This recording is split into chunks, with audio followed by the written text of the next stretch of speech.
আসসালামু আলাইকুম। আশা করি সবাই ভালো আছেন। আজ আমি আপনাদের মাঝে শেয়ার করব নবাবী সেমাই রেসিপি। খুবই মজার এবং সুস্বাদু এই নবাবী সেমাইটা আশা করি সবার খুব ভালো লাগবে। তো চলুন আমরা কথা না বাড়িয়ে রেসিপিটি দেখে নিই। প্রথমে আমি 1 লিটার দুধকে জাল দিয়ে একটু ঘন করে নিয়েছি। সেই দুধের থেকে আমি হাফ কাপ দুধ নিয়েছি। সেই হাফ কাপ দুধের মধ্যে 3 চা চামচ কর্নফ্লাওয়ার দিয়ে দিচ্ছি। দিয়ে এটাকে মিক্সড করে একপাশে রেখে দেব। এবার এখানে আমি 2 চামচ ঘি নিয়েছি। এরপর এই ঘিয়ের মধ্যে আমি কাঠবাদাম, কাজু বাদাম, পেস্তা বাদাম, কিশমিশ সবগুলো হালকা একটু ভেজে নেব। খুব হালকা করে এটা ভেজে নেব যাতে পুড়ে না যায়। তো ভেজে এটাকে উঠিয়ে রেখে দিয়েছি। এরপর সেই ঘিয়ের মধ্যে আমি এখানে 200 গ্রামের মতো লাচ্ছা সেমাই নিয়েছি। সেই লাচ্ছা সেমাইটা একটু হালকা ভেজে নিচ্ছি। তো লাচ্ছা সেমাইটা যখন একটু ভাজা হয়ে যাবে তো এখানে আমি এই পর্যায়ে 1/4 কাপ গুঁড়া দুধ দিয়ে দিচ্ছি। গুঁড়া দুধ দিয়ে এটাকে আবারও খুব ভালো করে একটু মিশিয়ে নিচ্ছি। এরপর এখানে আমি 1/3 কাপ চিনি দিয়ে দিচ্ছি। চিনি দিয়ে এটাকে আবারও খুব ভালো করে আমি এটাকে রান্না করে নিচ্ছি। তো কিছুক্ষণ পর যখন এটা একটু লাল লাল হয়ে আসবে তো এই পর্যায়ে আমি এটাকে নামিয়ে এখান থেকে অর্ধেকটা নিয়ে আমি একটা বাটিতে রেখে দিচ্ছি। বাকি অর্ধেকটা আমি আলাদা করে রেখে দিয়েছি।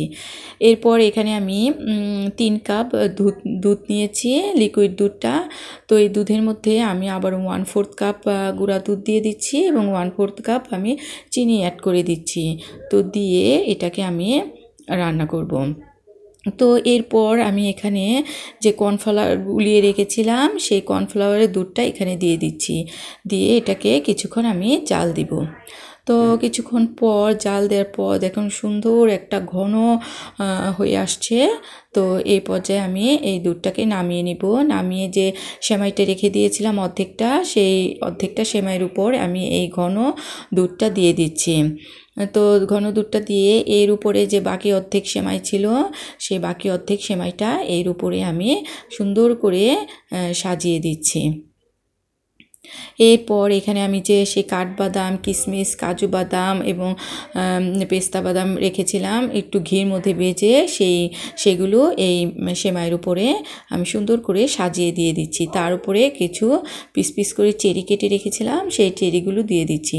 দেখতে কতটা সুন্দর লাগছে এই আমার নবাবী সেমাইটা। পর আমি এখান থেকে একটু চামিচ দিয়ে কেটে দেখিয়ে দিচ্ছি। তো দেখুন ভেতরটাও কতটা সুন্দর হয়েছে।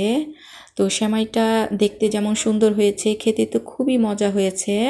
আপনারা বাসায় অবশ্যই এই নবাবী সেমাইটা একবার ট্রাই করবেন, দেখবেন সবাই খুবই পছন্দ করে খাবে।